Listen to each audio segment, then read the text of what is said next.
I've been in a lot of different industries. I see something, I try it, I like it. After a while, if I get bored, I move on to something else.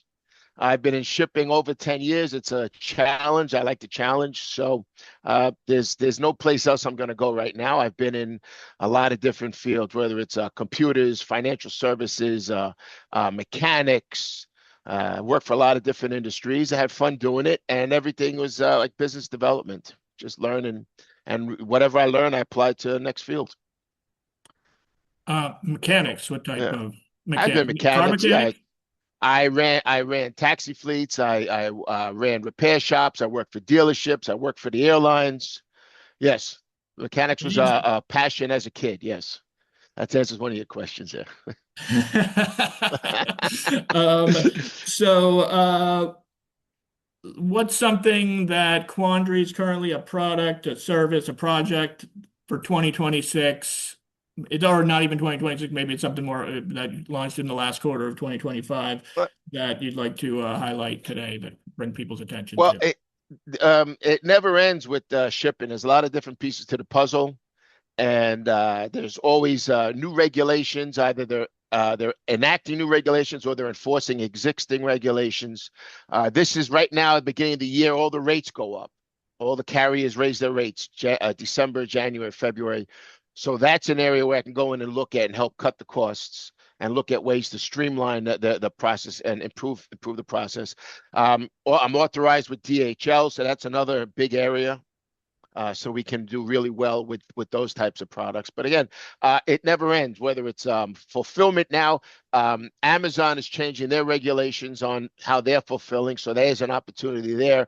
If people need to get away from the Amazon fulfillment, or if they're doing FBM, which is fulfilled by merchant, again, there's things that we can help. It's just I couldn't say one thing other than just look at the business profile and see where you're being affected the most, what's hammering you the most, and how and what new options are coming out. Because it never ends with new options. There are options I have for very large shippers that you'll never hear about unless you talk to someone like me.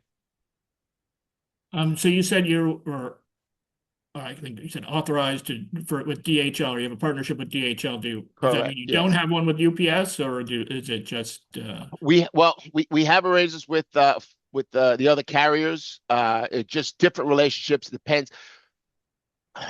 When you're a small shipper, you're handled differently, and also the commodity that you ship. Some carriers they prefer one commodity over another. So all of these things come into play. So we can work. We could do a blend. We could do multiple carriers, including the post office. We even have arrangements with the post office. So we could put all these different pieces. So it's not just dealing with one carrier. It's putting all these different pieces together, depending on what you need, how you need it. And there's so much competition. They're constantly changing the regulations and what their business profile is. well So on the topic of regulations? We're in New York City. mhm. They're popular with the with the regulatory environment. What's a challenge of running your type of business, of running a shipping consultancy in New York City that's different than maybe somewhere else, say Alabama? um, it's what's was a lot. It's getting the package, I guess, delivered because there's so much volume. Um, so we have a system in place to cover tracking for, a non-deliverable, non-delivered, lost. And that's one of the issues. There are zip codes or even around the country that the carriers have that they will not deliver to because there's so much fraud and theft. And then there's even online. There's issues on online where they have to mitigate where there's a lot of fraud getting shipments labels. It just never ends as far as overall what's going on with shipping. There's a lot, and a big part of it is just getting things delivered, getting them picked up. Again, in New York, there's so much volume. Getting them picked up, especially around the holidays, was tricky, and getting them delivered. That's one piece. Costs are always high. Uh, So it's getting yeah, things. I mean, you're a smaller company. you're not Amazon, obviously, and to be able to compete with them who can get you something in 2 days, Well, you need to. it's not me. I'm big. Um, it's the carriers themselves, how, because they handle it differently here in New York than they might in other locations. In other words, yeah, there's more coverage, but there's also more volume.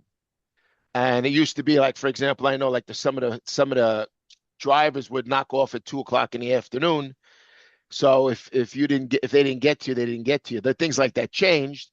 Amazon did change some things, but overall, it's just in general, if you have an e-commerce business working in New York, it's a little, for me, I like challenges, so I don't see anything as a negative. Everything is an opportunity to fix. Yeah. What is your policy when you're mentioning theft? I mean, I have, a house in Bed-Stuy. Uh, we used to get packages stolen all the time off our porch, Yeah. off our stoop. Hmm. Hmm. And eventually we got a box, one of those metal boxes, Right. Yeah. $75, something like that, $100, maybe it was, and the challenge is sometimes getting the folks to use it. They'll literally, it has a label on it that will say Hmm. DHL, Amazon, put them in this box, and Hmm. we'll see they don't use it. um, so I'm just curious, what is your policy when you're dealing with theft and things like that? How are you Well, helping the one client? Yeah, one of the first things an e-commerce business, you need to have all of your guidelines, all of your rules and regulations mapped out in your website or wherever your channels are, explaining to your customers how you're going to handle whether it's lost, stolen, returns. If you don't have that, you're in trouble. For example, some of the bigger channels, they'll take the customer side, and even if it shows as delivered, they won't deliver it. You won't get paid. So if the customer says they didn't deliver it, even though it shows as delivered, if you don't have all these guidelines in place. And on my end, we have a system in place for tracking, for watching those for like the insured shipments. So if shipments are insured, we have a way to track them and to follow up, and a system in place. I have a team that right away we have a SOP to put in the claims to get it moved quickly to find results very quickly. I mean, I've had situations where it took 6 months to get claims approved, where it was constantly denied by the carriers. Now we've got it down to about 5 days. that's pretty So good. Yeah. yeah, yeah, that most people don't So have that. how has being part of the chamber, I know you're part of other networking groups, speak a little bit about how does that help your business grow, All right. Well, or it's your like I said, I business? do a lot of connecting, a lot of facilitating. So it's basically if you make nuts and somebody else makes bolts, I'll put you together, go sell nuts and bolts together. So what I found is that your group is there's a lot of value in me referring uh, people to your group. There seems to be a lot of value in that. So that's where that is. Again, there's a lot of opportunity with the network, and where you're positioned in New York City, you have an incredible reach. So for me, it's just connecting with that base, that area of the city, um, and you're focused on that. So it becomes a little more personal, whereas some other organizations are not so much personal. You can still connect, but it's not as personal as the Greenwich Village Chelsea Chamber of Commerce is, which I think is awesome. And it's a great opportunity for me to connect people. Thank you. I think that's what the idea we're trying to, have is that kind of Yeah, personal yeah. touch and be kind of very hyper focused on the neighborhoods we represent. And there's a lot of shipping business, I assume, in lower Manhattan, which is a lot of our footprint. So, final question for the day. What advice would you give someone that wants to break into your line of work? Okay, well, it's the industry is like an octopus. Are you talking about for someone who wants a career or wants to have a business? There's a difference. Um, A business we'll start with. Okay. Sure. Whereas in a business, there's a lot of risk, there's a lot of liability, there's a lot of the different pieces of the puzzle you're not going to be able to do because you have to have either a lot of money or a good credit because they're not going to trust you because everything is on billing. It's not so much COD, and to try to run a business on COD is very difficult. And there's a lot of different pieces of the puzzle. I mean, you can go into customs brokerage, you can go into insurance, you can go into same day delivery. There's unlimited pieces of the puzzle that you can play with. A lot of them are going to require a big a cash outlay.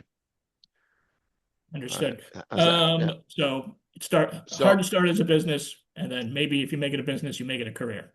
well, on my end, I'm always on my end. I'm always looking for dealers and sales reps.